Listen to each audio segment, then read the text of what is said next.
Datsue Ron, Goodbye East Asia, by Yukichi Fukuzawa, March 16, 1885.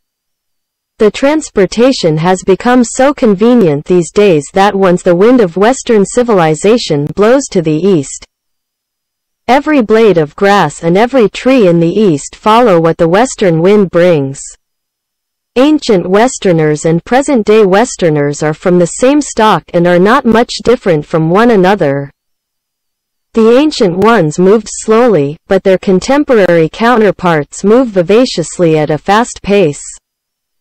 This is possible because present-day Westerners take advantage of the means of transportation available to them.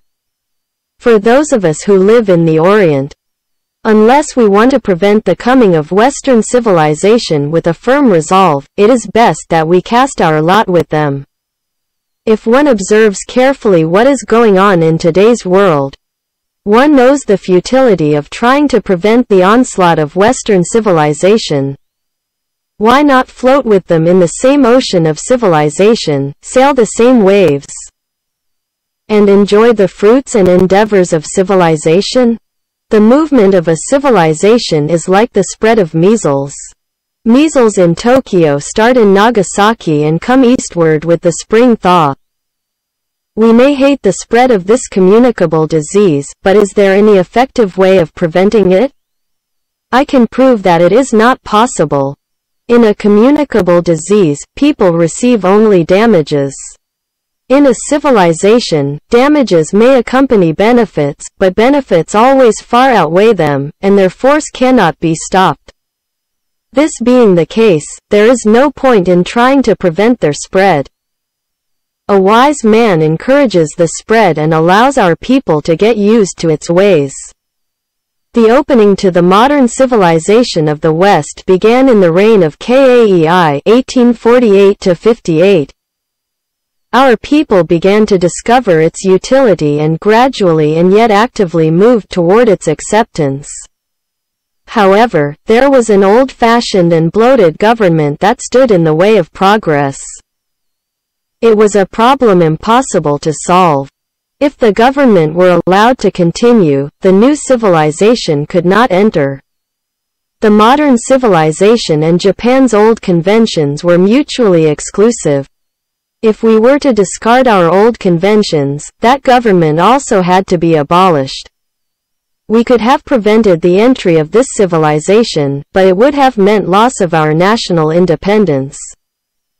The struggles taking place in the world civilization were such that they would not allow an Eastern island nation to slumber in isolation. At that point, dedicated men recognized the principle of the country is more important than the government, relied on the dignity of the imperial household, and toppled the old government to establish a new one. With this, public and the private sectors alike, everyone in our country accepted the modern Western civilization. Not only were we able to cast aside Japan's old conventions, but we also succeeded in creating a new axle toward progress in Asia. Our basic assumptions could be summarized in 2 words: goodbye Asia. Japan is located in the eastern extremities of Asia.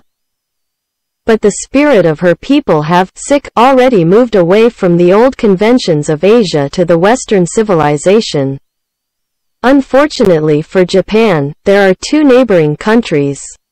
One if called China and another Korea.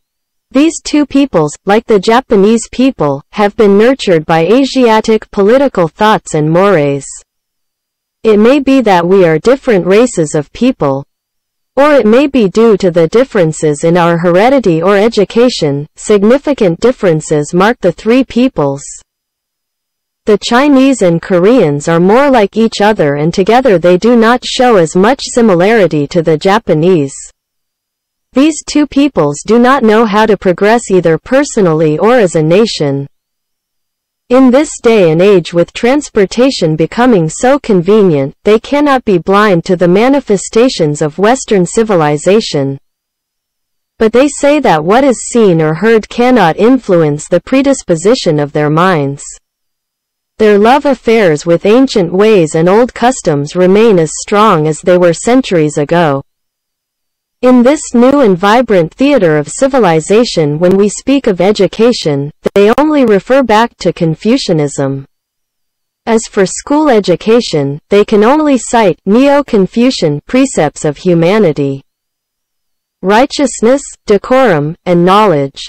While professing their abhorrence to ostentation, in reality they show their ignorance of truth and principles. As for their morality, one only has to observe their unspeakable acts of cruelty and shamelessness. Yet they remain arrogant and show no sign of self-examination. In my view, these two countries cannot survive as independent nations with the onslaught of Western civilization to the east.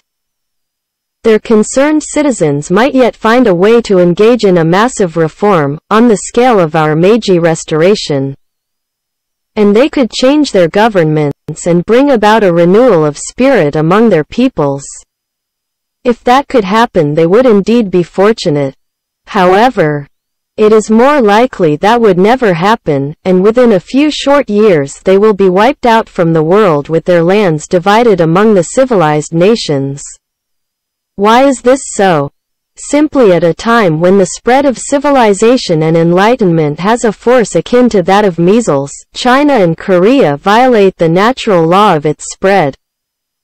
They forcibly try to avoid it by shutting off air from their rooms.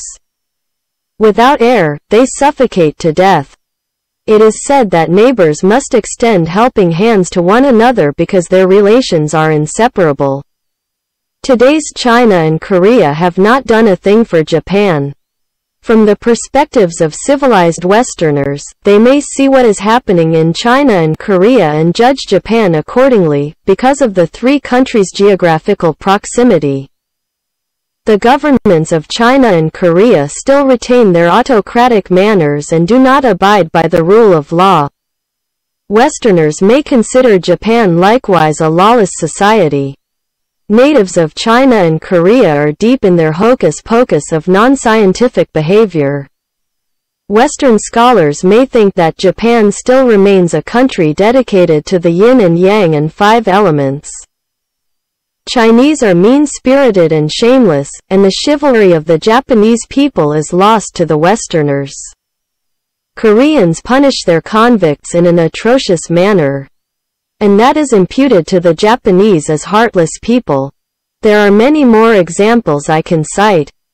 It is not different from the case of a righteous man living in a neighborhood of a town known for foolishness, lawlessness, atrocity, and heartlessness. His action is so rare that it is always buried under the ugliness of his neighbor's activities. When these incidents are multiplied, that can affect our normal conduct of diplomatic affairs. How unfortunate it is for Japan. What must we do today? We do not have time to wait for the enlightenment of our neighbors so that we can work together toward the development of Asia. It is better for us to leave the ranks of Asian nations and cast our lot with civilized nations of the West. As for the way of dealing with China and Korea, no special treatment is necessary just because they happen to be our neighbors. Any person who cherishes a bad friend cannot escape his bad notoriety. We simply erase from our minds our bad friends in Asia.